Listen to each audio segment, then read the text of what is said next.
Let's talk about the Secret Service. This is a book by Carol Leonig called Zero Fail. And Carol Leonig is a reporter for the Washington Post and put together this book that is very well researched, has details in it that I have read in other books and other places, and also pulls from her own reporting, and I'm sure the reporting of her teammates and colleagues across the spectrum of journalistic publications, including the New York Times and the Wall Street Journal. The book, however, seems like it might be straining a little bit to make a point that a lot of government agencies try to make, and I think falls a little bit on some deaf ears from time to time. So let's talk about this book today, Zero Fail by Carol Leonig. But before we get to that, I want to take a quick moment to thank those of you who have downloaded and have been listening to this podcast so far. I have no idea who you are, but thank you for being here. If you would, and you're like, you know what, I would really like to do something nice for Justin, give a little comment or something, preferably a good one, in the iTunes store. It really helps people find the show and makes us a little bit more worth doing. For my part, I've actually enjoyed doing this for the simple fact that it makes my own thoughts about things a little clearer and sort of solidifies my thinking. I tend to be a slow thinker about a lot of things. Most of these books that I read, I finish them and then I sit down and I start recording a show about them, usually in about a day or two, but sometimes it can be not as much as a week. I actually finished this book that we're talking about today by Carol Leonig last week. This was a book that I had purchased on Audible through my subscription there, and the narration on it is actually excellent. And there's two narrators on it, and it's not uncommon for the author of the book to narrate the introduction. Carol also narrated the end of the book, the last couple of chapters, I assume because the book kind of either came out or she wanted to add more to it at the end. And so for production reasons or something to that effect, there just wasn't enough time for the professional voiceover recorder to do it. I don't know. But at any rate, she narrates the first chapter, and then Maggie Meg Reed narrates the bulk of the book. And then the last two chapters, which broadly covers the Trump administration from Trump's inauguration until the book comes out, which was released. It was released in May of 2021. So I assume that the end of the book is really someplace around the end of 2020. And they both do an excellent job, but I really wanted to call out the fact that Maggie Meg Reed does excellent work on this. I've not listened to a lot of books that have strong female narration. In fact, there really aren't a lot of female narrators for a lot of books, that, at least that I've come across. It's not that I don't go seeking them out one way or the other. And I haven't seen numbers, but I just kind of have to assume that there aren't as many female narrators on audiobooks for all the reasons that we think there aren't, sadly. And I don't know if that's because people seem to think that more folks want to listen to the dulcet tones of a man speaking or not. I have no idea. But for whatever reason, Maggie Meg Reed did an excellent job at this and made it seem very powerful and strong. And it was an excellent bit of narration. So now that we've got that out of the way, let's talk about how this book is set up. This book is set up largely chronological. There were some comments that I read from other reviews around the web. People were complaining about how it sort of bounced around from one place to another. I didn't really find that to be a problem. The book starts off broadly with the Kennedy assassination and picks up in the 60s. There's a little bit of a brief overview sort of interspersed in there as they talk about, sort of the formation of the Secret Service and presidential assassinations, particularly Garfield, McKinley, and Lincoln, of course, and sort of where the Secret Service fit in relation to that and how it was formed and sort of the country's overall pulse on not wanting to sort of envelop the president in a bubble and sort of being allergic to this idea that we would have something like the Secret Service. And so it was set up well. It follows the action very well. And one of the things that I found really interesting about this book is the fact that one of the first books that I read several years ago that really got me interested into reading was a book called Five Presidents by Clint Hill. And Clint Hill is probably not a name that you recognize, but Clint Hill is absolutely a person that you recognize. On the day of the Kennedy assassination, the photos of Jackie and President Kennedy in the back of that sedan are striking and ever present. And there's the one photo of a Secret Service agent who's sort of crawling over the hood of the car towards the back and is reaching for Mrs. Kennedy. The guy on the trunk of the, or maybe it's the trunk of the car, actually, not the hood, but the guy on the trunk of the car is Clint Hill. It was a Secret Service agent who was there the day that Kennedy was shot. He saw the whole thing happen. He wrote a book about his time during 5 presidencies. He served briefly with Eisenhower before then being on Kennedy's detail, and then I think eventually left during the Reagan administration. Clint Hill, I'm sure he didn't actually write his book. I'm sure it was ghostwritten or at least heavily edited in some fashion. But it's the one book that really got me interested in reading a lot of political nonfiction stuff. And Zero Fail sort of picks up some of the elements that Clint Hill touches on and some of the stuff that it doesn't. And some of the stuff that it doesn't are some of the things that make sense as to why he wouldn't have. There is a lot of consternation built around the idea that Kennedy's detail was drunk, or at least that they were drinking heavily the night before, and that, as a scandal goes, most of the men who were there the day of Kennedy's assassination probably weren't in the best physical shape, at least maybe not the best mental shape, to be doing their jobs. After the Kennedy assassination, a lot of the agents on that detail were naturally very sort of depressed and morose about their failure. They felt it very personally. They actually all liked John F. Kennedy a lot. Carol's book goes into some depth about what it was like for the agents in the Kennedy administration. It is exactly what you think it is, which is that John F. Kennedy had sort of an insatiable appetite for sex with all sorts of women. The Secret Service, interestingly, which I did not know from the prior book by Clint Hill, they were very concerned that the president could be put in danger by a woman. In fact, they actually thought the best way, if you wanted to kill the president, the best way to do it was to just walk in the White House wearing a nice skirt and some high heels and be pretty. Because the notion being that the Soviets could have sent any woman into the White House, and it probably would have attracted the attention of President Kennedy, and they probably would have sequestered them away alone for a while. And there was significant concern amongst the Secret Service that Kennedy could be compromised through blackmail, or that he could just straight up be murdered, that somebody could just walk in there and have a knife or strangle him or do any number of other things to murder the president. But they all knew their role in those circumstances was to really, protect the president and protect his independence to be able to do that, I guess, if for lack of a better word, his independence, I suppose. After the Kennedy assassination, the book moves on afterwards into what it was like for the agents recovering from the assassination. She talks a lot in here, too, about sort of the command structure of the Secret Service. One thing that I didn't know that I've learned from this is after she's interviewed hundreds of people for this book, she's sorted through thousands of documents and investigation files from probably the last 50, 60, 70 years.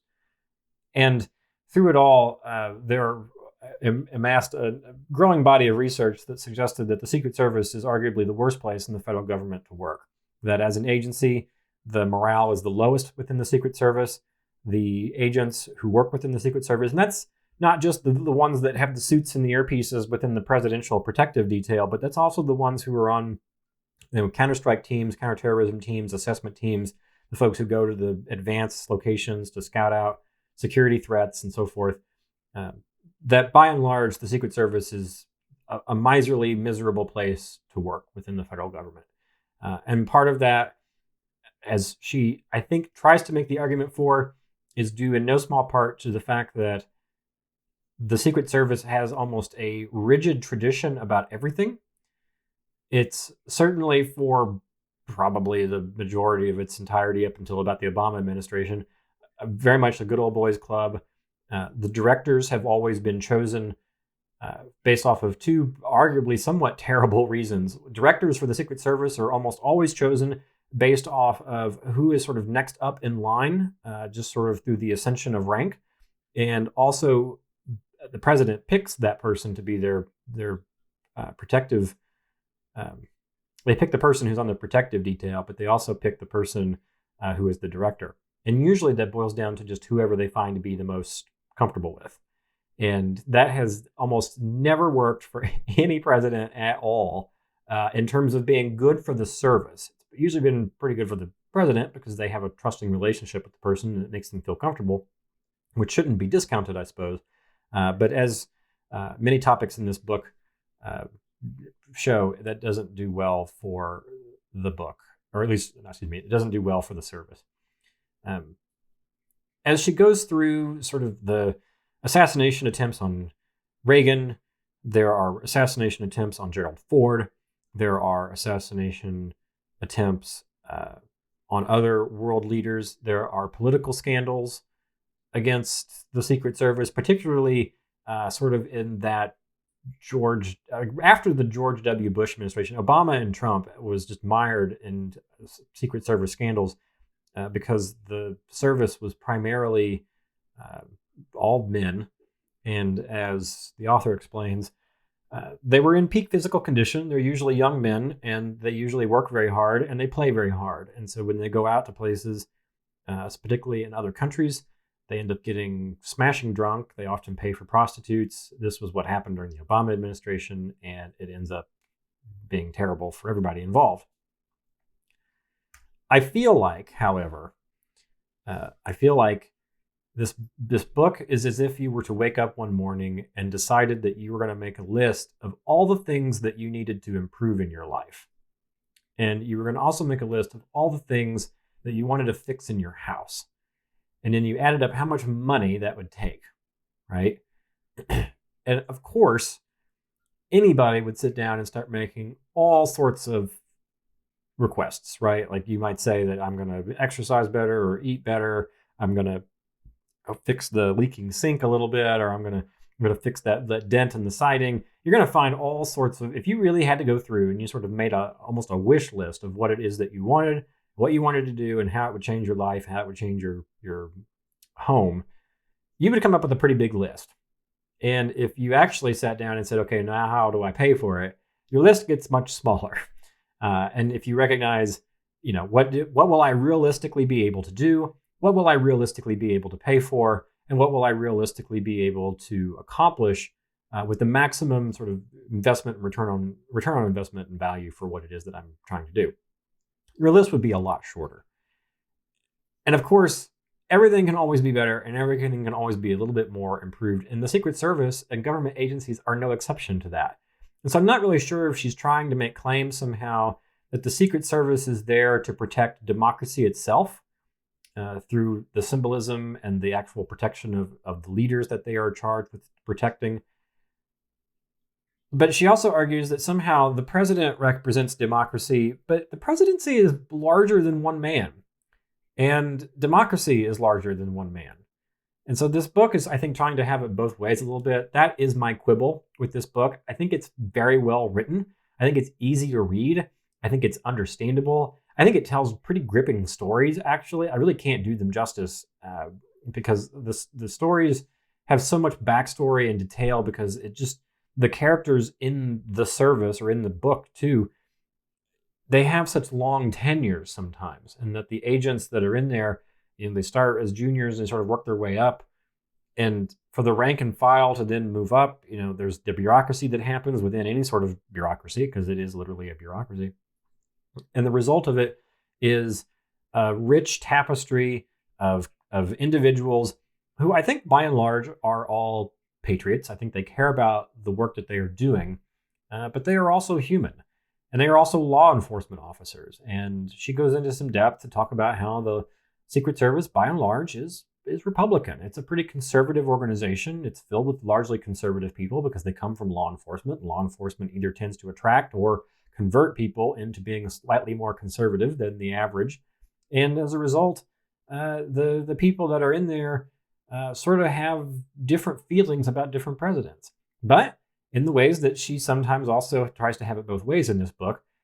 There's the notions of like Kennedy, for example. Kennedy was very well liked, very well respected. So was Gerald Ford. Oddly missing in this whole book was the Carter administration. It just doesn't seem to be a whole lot in there about Jimmy Carter at all, which was a little strange. In fact, I kept wondering, like, where's Jimmy Carter in this, and how did people not have any opinions about that? And it's probably because there wasn't really a whole lot happening in the Carter administration. That Jimmy Carter himself was really above reproach on a lot of things. His character was very good.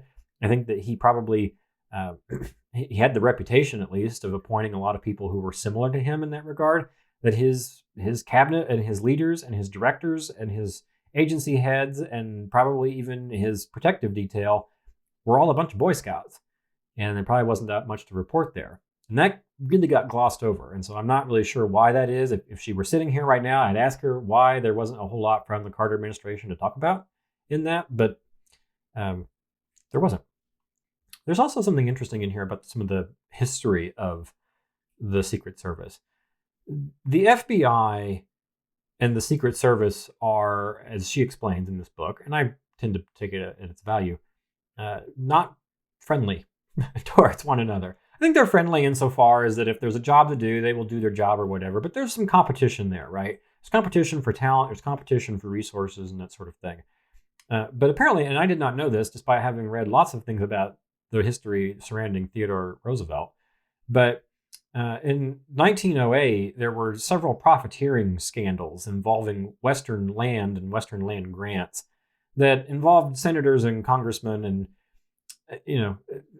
as things were at the time, there was no federal investigative authority in things. The closest was the Secret Service, which had been charged originally from the Treasury Department to protect America's money.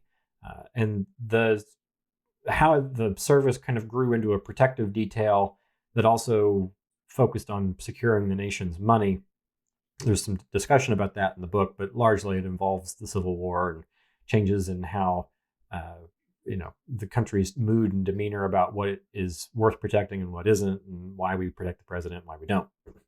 At any rate, during these profiteering scandals in the early 20th century, Congress started to meddle in the investigation. And the Secret Service at the time was the only investigative body that was involved because it was the only one the federal government had.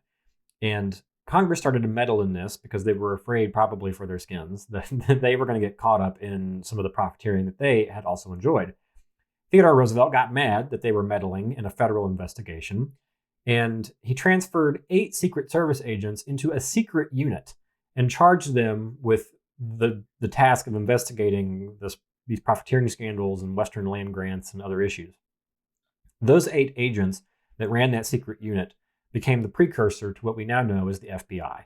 And so the irony of ironies in all of this is that the FBI wouldn't exist if not for the Secret Service. It also wouldn't exist if not for the Secret Service trying to do their jobs, but that Congress was meddling in the investigation of themselves.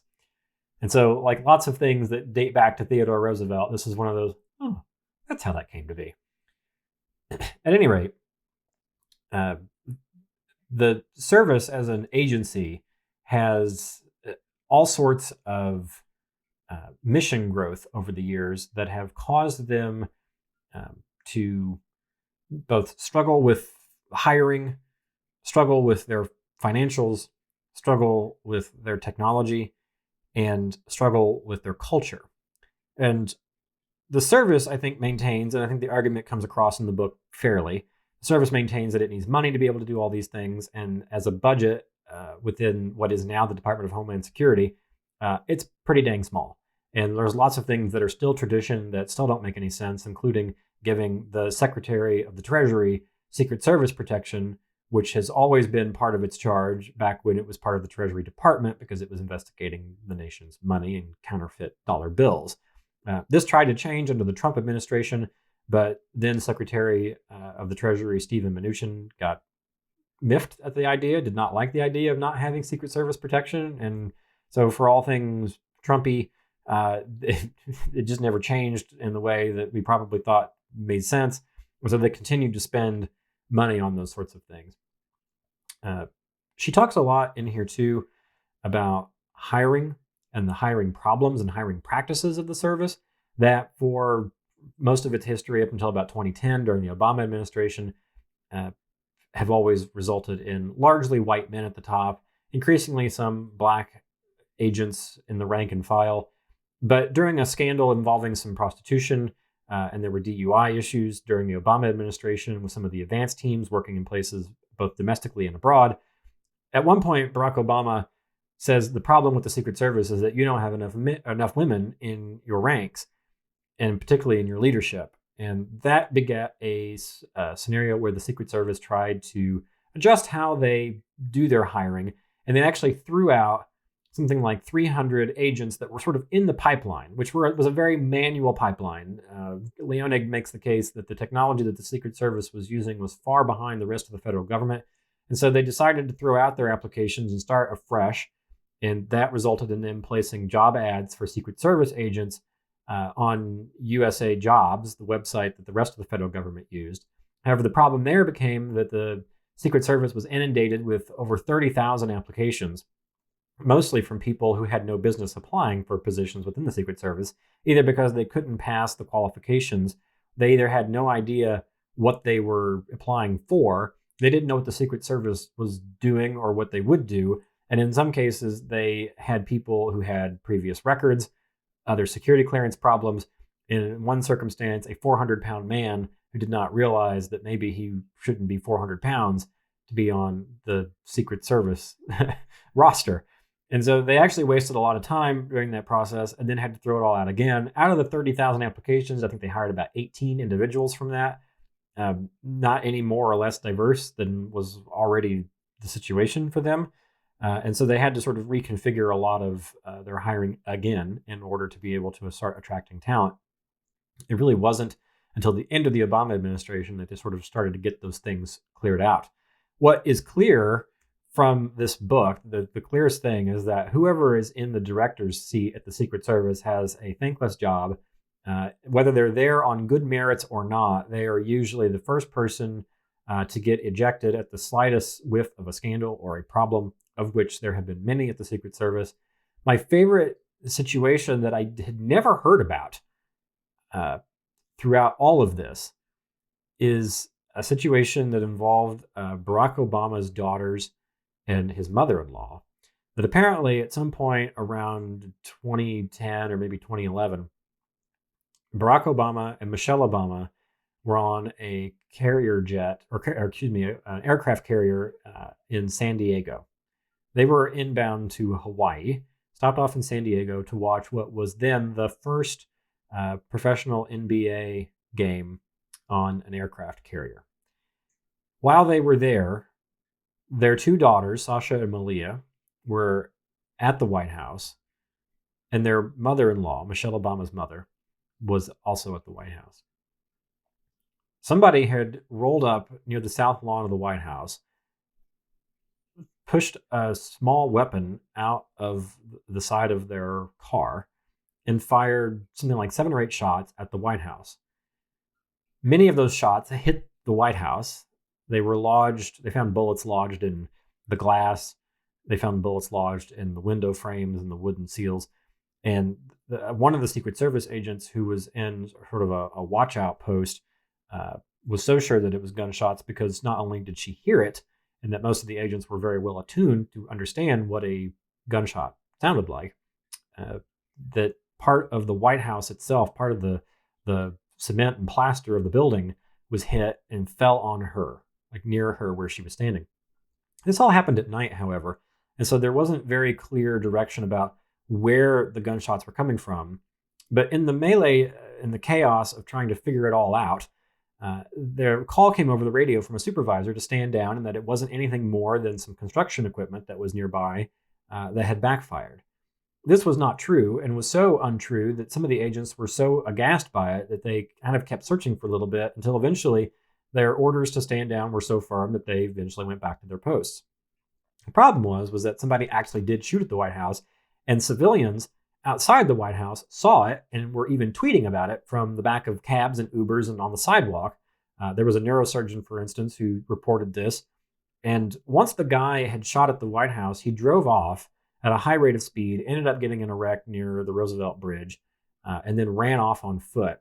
By the time a police officer had come up on the car was already empty, and the investigation was turned over to the U.S. Park Police, since it was their jurisdiction from wherever the car was found. This guy who fired at the White House was mentally ill and going through a schizophrenic break. Was later picked up briefly by troopers in Virginia, who let him go because they didn't know anything more. They just thought he was a guy who seemed a little deranged, but he hadn't done really anything illegal. There wasn't any laws broken, and so they let him go. Long story short, throughout this investigation, there was a lot of cover-up from the higher-ups who were trying to diminish this as a failure, which it absolutely was. And at one point, it wasn't until Michelle Obama came back from the trip and heard from an usher about what had happened that she went ballistic. And apparently, people within the White House remembered that they could remember hearing her through several closed doors in the Oval Office yelling at the Secret Service agents who were in charge at the time, because she could not understand how they wouldn't even tell her, that her detail hadn't even told her, even when they were off in San Diego. And this was just sort of one of the kinds of stories that gets interwoven throughout this book. I think it is incredibly fascinating. Over the last 60 years, the service has grown from 300 agents to about 3,000 agents now. It follows the politics, particularly within the Trump administration, and how they sort of use the Secret Service as a sort of an investigative arm to sort of investigate some of their enemies and some of their political adversaries, and to try and protect the president. Also about how the Secret Service was used to enrich the Trump administration because of the sheer amount of travel that they were doing, and how they split the service up so thinly between New York, his various golf courses, in the White House, that some Secret Service agents were taking advanced or distant members of the Trump family around town in their own private vehicles because they had no government vehicles available to them in order to be able to do their jobs. I think the conclusion of this book is that the Secret Service is an agency that has been in turmoil, that it continues to be in turmoil, that it has severe lack of leadership, and it has a severe lack of cultural empathy within it. It lacks diversity at the top that could help tamper down some of these problems, particularly some of the, basically what amounts to what I assume is just bro culture of drinking and prostitution and sex and hard partying and hard work, right? And I think that if she were sitting here right now, she would make the argument that the Secret Service deserves extra attention because of the very public-ish role that they play in our democracy, and the very important job that they have, and how incredibly challenging that job is. There are moments in this book where they describe how even during drills where the Secret Service would be training sort of at a rope line scenario, trying to protect someone who's shaking hands with people around fences and things, and that even when they've been told who to look for, that they actually know the suspect, they know that the actual person who is going to try to pop off a shot at the person that they are protecting, they still fail to protect the president, in this training situation every time, because it is almost impossible for a person to react swiftly and quickly enough against a person who has somehow managed to get a gun into an event. Like, how often does a gun actually get into an event, Justin? And it's like, well, according to Leonig, quite a bit. In fact, there was at one point a veteran who climbed over the fence during the Obama administration, managed to evade dozens of highly trained Secret Service agents who did not notice him. It was dark. Did not notice him in the shadows. The technology sensors were either broken or had been turned off because they were so frequently false alarms that they actually became to annoy the ushers, and they became a sore point within the service because they were always responding to false alarms, and it was exposing other perimeters around the White House.